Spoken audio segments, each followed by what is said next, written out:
How to know if you're blocked on iPhone? To get started, first of all go ahead and open up the phone application on your phone. Your iPhone will not directly tell you if someone has blocked your number. However, you can perform some tests that may indicate you have been blocked. The first test is to place a standard phone call. Go through your contacts and select a contact and pay close attention to how the call connects.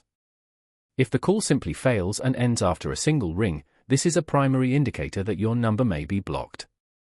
A normal call would typically ring multiple times before going to voicemail. The second test involves sending an iMessage.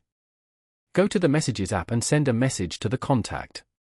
If you have been blocked, the message will appear to send from your end but will never show a delivered or read receipt. A final test is to attempt a FaceTime call. When you attempt to call someone who has blocked you on FaceTime, the call will appear to ring endlessly on your end but will never actually connect or be answered. Following these steps, you can easily know if you're blocked on iPhone.